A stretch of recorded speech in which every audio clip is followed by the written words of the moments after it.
오직 주의 사랑에 매여 내 영 기뻐 노래합니다. 이 소망의 언덕 기쁨의 땅에서 주께 사랑 드립니다. 오직 주의 임재 안에 갇혀 내 영 기뻐 찬양합니다. 이 소명의 언덕 거룩한 땅에서 주께 경배드립니다. 주께서 주신 모든 은혜 나는 말할 수 없네. 내 영혼 즐거이 주 따르렵니다. 주께 삶 드립니다.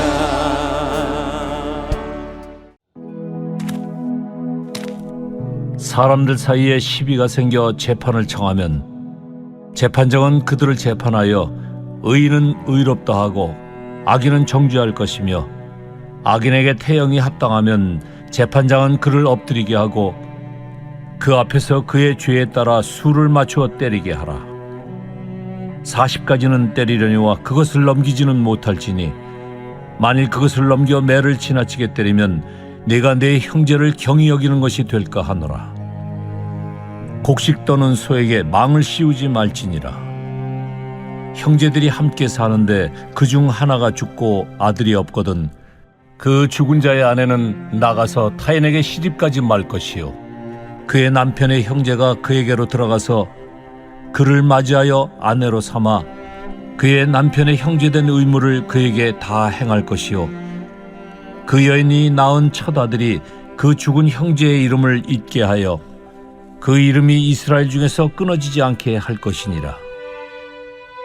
그러나 그 사람이 만일 그 형제의 아내 맞이하기를 즐겨하지 아니하면 그 형제의 아내는 그 성문으로 장로들에게 나아가서 말하기를 내 남편의 형제가 그의 형제의 이름을 이스라엘 중에 잊기를 싫어하여 남편의 형제된 의무를 내게 행하지 아니하나이다 할 것이요 그 성읍 장로들은 그를 불러다가 말할 것이며 그가 이미 정한 뜻대로 말하기를 내가 그 여자를 맞이하기를 즐겨하지 아니하노라 하면 그의 형제의 아내가 장로들 앞에서 그에게 나아가서 그의 발에서 신을 벗기고 그의 얼굴에 침을 뱉으며 이르기를 그의 형제의 집을 세우기를 즐겨 아니하는 자에게는 이같이 할 것이라 하고 이스라엘 중에서 그의 이름을 신 벗김 받은 자의 집이라 부를 것이니라.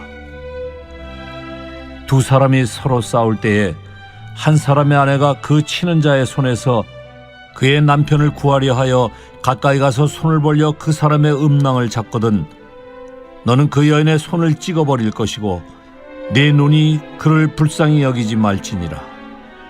너는 내 주머니에 두 종류의 저울추 곧 큰 것과 작은 것을 넣지 말 것이며 내 집에 두 종류의 돼 곧 큰 것과 작은 것을 두지 말 것이요 오직 온전하고 공정한 저울추를 두며 온전하고 공정한 되를 둘 것이라. 그리하면 네 하나님 여호와께서 네게 주시는 땅에서 네 날이 길리라. 이런 일들을 행하는 모든 자, 악을 행하는 모든 자는 네 하나님 여호와께 가증하니라. 너희는 애굽에서 나오는 길에 아말렉이 네게 행한 일을 기억하라. 곧 그들이 너를 길에서 만나 네가 피곤할 때에 내 뒤에 떨어진 약한 자들을 쳤고 하나님을 두려워하지 아니하였느니라. 그러므로 네 하나님 여호와께서 네게 기업으로 주어 차지하게 하시는 땅에서 네 하나님 여호와께서 사방에 있는 모든 적군으로부터 네게 안식을 주실 때에 너는 천하에서 아말렉에 대한 기억을 지워버리라. 너는 잊지 말지니라. 샬롬. 오늘도 주님의 은혜를 사모하며 말씀 앞에 나오신 성도님 모두를 사랑하고 축복합니다. 오늘은 하나님이 주신 공동체의 기본 원칙이라는 제목으로 말씀을 전하겠습니다. 스페인 작가 프게드리크 베크만의 소설 오베라는 남자라는 제목의 책이 있습니다. 읽어보셨나요? 59살의 주인공 오베는 사랑하는 아내 소냐를 교통사고로 이룬 후 어떻게 하면 아내들을 따라갈까를 생각하면서 자신만의 삶의 원칙을 충실하게 지키며 이웃과 단절한 채 까칠하게 살아가는 인물입니다. 그는 아무 감정도 낭만도 삶에 대한 애착이라고는 눈꼽만큼도 없는 사람입니다. 그런 오베가 모든 삶을 정리하고 아내 소냐를 따라가려고 자살을 시도할 때마다 옆집으로 이사온 시끄러운 가족들로 인해 번번이 그의 계획은 무산됩니다. 이웃에 새로 이사온 식구들은 오베가 보기에는 엉망진창의 인간들로 시끄럽고 제멋대로의 예의라고는 모르는 가족들로 보입니다. 게다가 이웃이랍시고 자꾸 자신의 인생에 끼어들 기회를 노리는 것만 같아 영 불편합니다. 하지만 소란한 이웃과 얽히고 설키면서 어려움을 당하는 이웃들을 돕게 됩니다. 원치는 않았지만 어려움을 당하는 이웃들을 돕다 보니 어느새 자신만의 세상에서 밖으로 나와 이웃과 어울리며 살아가는 오베를 보면서 나도 모르게 마음이 따뜻해지는 책입니다. 영화로도 만들어졌으니 한번 보실 것을 추천드립니다. 이처럼 사람은 혼자 살 수 없고 누군가와 더불어 살아야 하는 존재입니다. 하나님도 마찬가지입니다. 하나님도 인간과 더불어 살고 싶으셔서 이스라엘 백성을 택하셨고 그들을 친히 약속의 땅으로 인도해 들이십니다. 오늘 신명기의 말씀은 모세가 약속의 땅 가나안에 들어가 하나님의 백성으로 언약 공동체를 세울 때 너희는 이렇게 살아야 한다는 몇 가지 원칙을 주고 있습니다. 언약 공동체, 하나님의 백성들에게 주어진 공동체를 바로 세우기 위한 몇 가지 기본 원칙이 있습니다. 첫 번째는 억울함이 없도록 공정하게 재판해야 합니다. 1절부터 3절에서는 다툼이 있을 때 그것을 재판하는 사람은 공정하게 재판하라고 하십니다. 1절을 쉬운 성경으로 보면 사람들 사이에 다툼거리가 있어서 재판이 벌어질 때는 재판장이 공정한 재판을 해야 합니다. 절대로 무고한 사람이 죄를 뒤집어 쓰는 일이 없어야 합니다. 라고 나와 있습니다. 가깝다고 봐주고 힘있다고 봐주면 안 되는 것이죠. 유전무죄, 무전유죄는 있어서는 안 됩니다. 힘있는 사람은 아무리 나쁜 죄를 지어도 법망을 요리조리 빠져나가고 힘없는 사람들이 죄를 뒤집어 쓰는 일이 빈번하게 일어나고 사법정의가 땅에 떨어진다면 원망하는 사람들이 생겨나는 것은 당연하지 않을까요? 지금도 억울한 일을 당했지만 제대로 조사조차 이루어지지 않고 사법정의가 실현되지 않아 가슴에 커다란 구멍이 뚫린 채 까맣게 타버린 채 살아가는 많은 사람들이 있다는 것을 우리는 알고 있습니다. 어린 아가들도 어른들에게 부당한 대우를 당하면 말은 못하지만 억울함과 서러움에 꺽꺽 울거나 드러누워 분을 못 참고 뒹구는 것을 보게 됩니다. 더 나아가 죄인을 벌할 때도 원칙이 있습니다. 2절과 3절을 보면 악인에게 태형이 합당하면 재판장은 그를 엎드리게 하고 그 앞에서 그의 죄에 따라 수를 맞추어 때리게 하라. 40까지는 때리려니와 그것을 넘기지는 못할지니 만일 그것을 넘겨 매를 지나치게 때리면 내가 내 형제를 경히 여기는 것이 될까 하노라. 잘못한 것에 대한 죄의 대가는 치러야 하지만 인간의 존엄까지 손상을 받아서는 안 된다는 것입니다. 요즘은 범법행위를 한 사람이 특히 그 사람이 유명한 정치인이거나 연예인이거나 셀럽인 경우는 그 사람이 저지른 죄와 상관없는 신상이 탈탈 털려서 가족까지도 어려움을 당하고 사회적으로 고립되고 인격살인을 당하는 경우를 보게 됩니다. 아무리 죄를 범한 사람이라 할지라도 인간의 존엄이 짓밟혀지고 그 인생 자체가 발가벗겨져서는 안 됩니다. 유대인들이 40에 하나 감한매를 때리는 이유는 잘못해서 41대를 쳐서 율법을 어길까 봐이기도 하지만 맞아서 죽음에까지 이르게 해서는 안 되기 때문입니다. 형벌은 죄의 무게만큼만 가해져야 합니다. 4절의 말씀은 타작마당에서 곡식을 밟으면서 일하는 소의 입에는 망을 씌우지 마십시오입니다. 두 번째는 보상의 일반 원칙입니다. 줄 것을 안 줘서 받을 것을 못 받으면 억울함이 생기죠. 저도 예전에 알바를 했었는데 사장님이 이 핑계 저 핑계로 알바비를 주지 않아서 마음고생을 한 적이 있었습니다. 알고 보니 그 사장님은 상습범이셔서 이전 알바생도 알바비 못 받고 나갔더라고요. 끝까지 못 받았으면 저에게도 억울함이 남아있을 수도 있었겠지만 저는 저의 알바비와 못 받고 나간 알바생의 알바비까지도 받게 한 적이 있어서 다행히 마음에 앙금이 남지는 않았습니다. 팔레스타인에서는 경작을 할 때 편편한 널판지에 구멍을 많이 뚫고 그곳에 날카롭고 단단한 돌을 박은 타작기를 당나귀나 소로 하여금 타작할 곡식 위로 끌고 다니게 하는 방법을 씁니다. 이럴 경우 소가 곡식 나달을 주워 먹는 일이 생기기도 하겠죠. 그렇다고 소의 입에 망을 씌워서는 안 된다는 것입니다. 비록 짐승이라도 그 수고한 대가를 받는 것이 마땅함을 이야기하는 것입니다. 짐승도 그러한데 사람이 수고한 대가를 정당하게 받지 못한다면 억울함이 생기게 됩니다. 하나님이 다스리는 공동체 안에서는 정당한 보상이 이루어져야 합니다. 세 번째는 하나님의 백성은 공동체에 헌신해야 합니다. 5절에서 10절까지는 이스라엘의 계대 결혼에 대한 말씀입니다. 계대 결혼의 목적은 자식 없이 불쌍히 죽은 형제의 가문을 일으켜 세우고 그의 가족과 이름을 기억하게 하며 보존하게 하려는 데 있습니다. 요즘의 시각으로 보면 참 이상한 제도입니다. 하지만 하나님은 하나님의 공동체가 끊기지 않고 계속되도록 이 제도를 만드셨습니다. 그리고 역사 속에서 실제로 이 제도를 통해 하나님은 구원의 계획을 이루어 나가셨음을 볼 수 있습니다.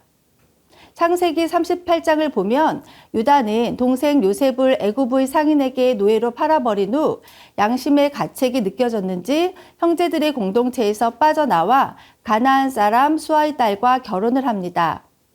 이방 땅에서 하나님께 등을 돌리고 살고 있습니다.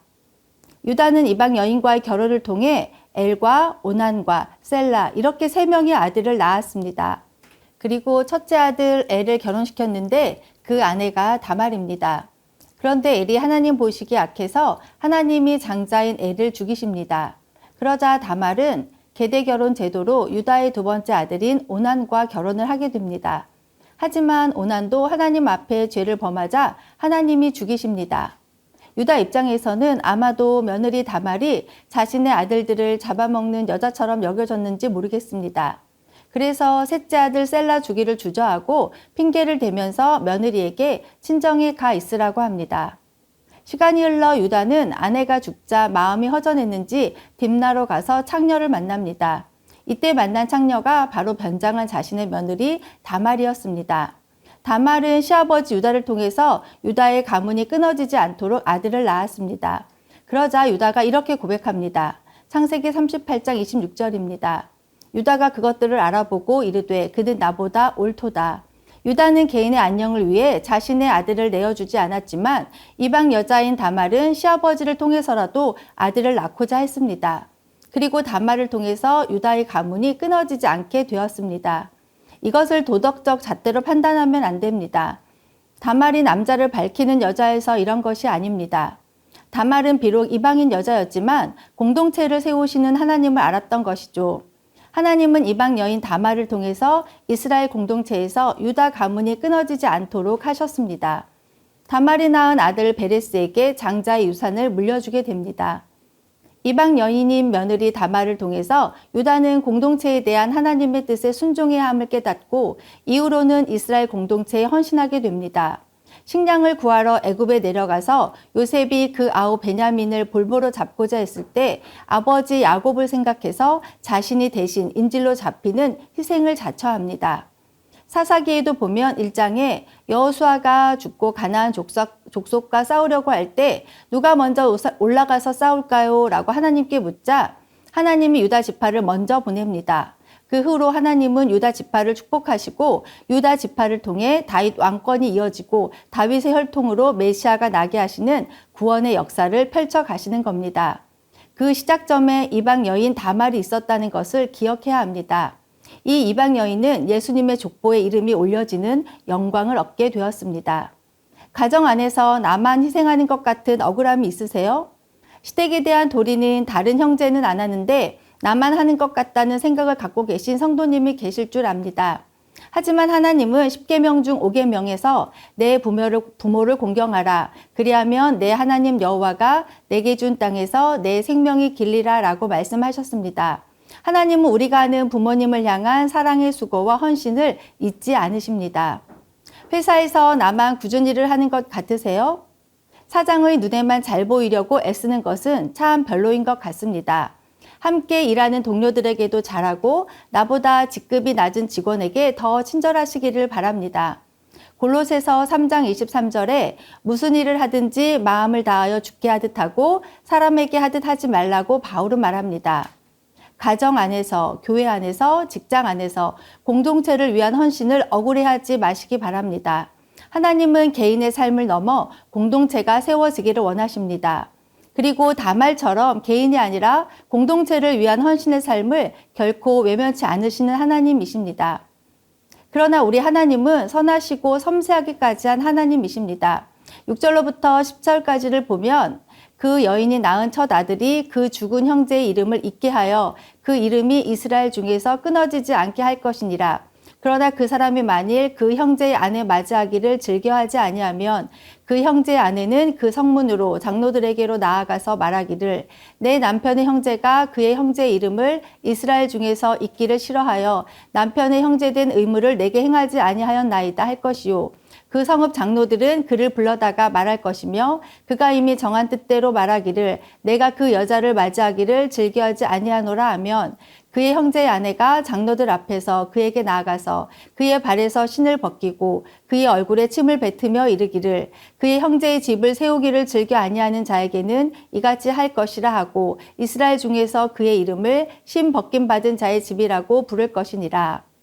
어떠한 이유인지는 모르겠지만 형수랑 결혼하는 게 정말 싫을 수 있잖아요.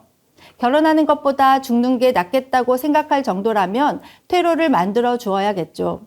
이런 사람은 장로들 앞에서 신을 벗기고 얼굴에 침을 뱉었습니다. 그런데 사람의 얼굴에 침을 뱉는 게 쉽지는 않죠. 그래서 실제로는 얼굴에 뱉지 않고 땅에 뱉었다고 합니다. 그리고 낙인을 찍었는데 신 벗김 받은 자의 집이라고 불렀습니다. 이는 무엇을 의미할까요? 가문보다 개인을 더 생각하는 이기적인 놈이라는 의미죠. 하지만 이렇게 낙인 찍혀 평생 불명예를 안고 살지언정 싫다고 하면 그것도 받아들여 주셨습니다. 억지로 하게 하지는 않으십니다. 룻의 남편이 된 보아스도 가장 가까운 친족은 아니었지만 첫 번째 친족이 신벗김 받은 자의 집이 되자 서열이 두 번째인 보아스가 그의 의무를 다했음을 볼 수 있습니다. 하나님은 원칙을 주시지만 그 원칙이 억울한 사람을 만들지 않도록 세심하게 일하심을 볼 수 있습니다. 11절과 11절은 두 사람이 서로 싸울 때에 한 사람의 아내가 그 치는 자의 손에서 그의 남편을 구하려 하여 가까이 가서 그의 손을 벌려 그 사람의 음낭을 잡거든 너는 그 여인의 손을 찍어버릴 것이고 내 눈이 그를 불쌍히 여기지 말지니라. 네 번째는 위에서 살펴보았던 것처럼 한 가문의 지속성은 하나님이 세우신 공동체의 특징입니다. 그러하기에 가계의 존속을 위협하는 여자의 행동은 남자의 가계를 끊을 수도 있고 남자의 생명에 위해를 가할 수도 있는 것이기에 잔인하게 보일 만큼 단호한 처방을 내리라고 합니다. 다섯 번째는 의도적으로 속여서는 안 된다는 것입니다. 속이기 위해 작은 저울추와 큰 저울추를 준비합니다. 작은 되와 큰 되를 준비한다는 것은 이미 속일 의도를 갖고 있다는 것을 의미합니다. 그러나 하나님은 이런 속이는 행위를 결코 용납하시지 않습니다. 우리가 거래하는 것은 그것이 무엇이든 간에 공정해야 한다는 것을 기억해야 합니다. 공정함, 저지먼트란 말 자체가 저울로 무게를 달다는 뜻에서 유래되었습니다. 천칭 한쪽의 추와 다른 한쪽의 물건 무게가 똑같이 일치하는 상태를 가리킵니다. 이처럼 한쪽으로 치우침이 없고 항상 공정하며 올바른 것은 하나님의 성품입니다. 그러므로 하나님의 백성이 추구해야 할 삶의 자세입니다. 마지막으로 17절부터 19절까지 쉬운 성경으로 보면 여러분이 이집트에서 나올 당시 아말렉 사람들이 여러분에게 행한 일을 잊지 마십시오. 여러분이 광야를 여행하느라 지치고 피곤했을 때 그들은 여러분을 뒤에서 급습하여 뒤처진 자들을 모두 쳐 죽였습니다. 그들은 하나님을 두려워하지 않았습니다. 그러므로 하나님께서 유산으로 주시는 그 땅을 여러분이 차지한 후 사방의 모든 원수들로부터 벗어나 평안하게 살게 되면 여러분은 아말렉 족속을 멸망시켜 그들의 흔적을 하늘 아래에서 깨끗이 지워버려야 합니다. 잊지 말고 반드시 그렇게 하십시오. 하나님은 이스라엘 백성들을 비겁하게 죽였고 하나님을 두려워하지 않는 아말렉을 진멸하라고 명하십니다. 왜요? 아말렉은 하나님을 경외하지 않고 우상 숭배하는 죄악이 가득한 족속이 있기 때문입니다. 그럼 그들을 완전히 약속의 땅에서 쫓아내고 진멸하지 않으면 인정에 이끌려 적당히 싸운다면 결국 그들이 옆구리를 찌르는 가시가 될 것이기 때문입니다. 우리도 마찬가지입니다. 적당히 죄와 타협하고 살면 그 죄가 여러분의 발목을 잡아 하나님의 은혜에서 끌어내릴 것이고 하나님의 거룩한 공동체를 오염시키게 될 것입니다. 여러분의 삶 속에 여전히 적당히 타협하며 지내는 영역이 어디일까요? 하나님이 진멸하기를 원하시는 죄가 있는데 적당히 덮어놓고 살고 있는 영역이 있다면 철저하게 회개하고 돌이켜 악은 모양이라도 버리는 저와 여러분이 되시길 바랍니다. 기도 제목 읽고 기도하도록 하겠습니다. 우리가 판단하거나 다스리는 위치에 있다면 억울한 마음이 드는 사람이 생기지 않도록 공정하게 판단하고 다스리게 하소서. 사업을 경영하거나 생업을 위해 일하는 직장 가운데 노동의 대가들이 정당하게 지불되게 하소서. 내가 속한 가정, 교회, 학교, 직장 가운데 하나님이 기뻐하시는 공동체가 세워지도록 헌신의 삶을 살게 하소서.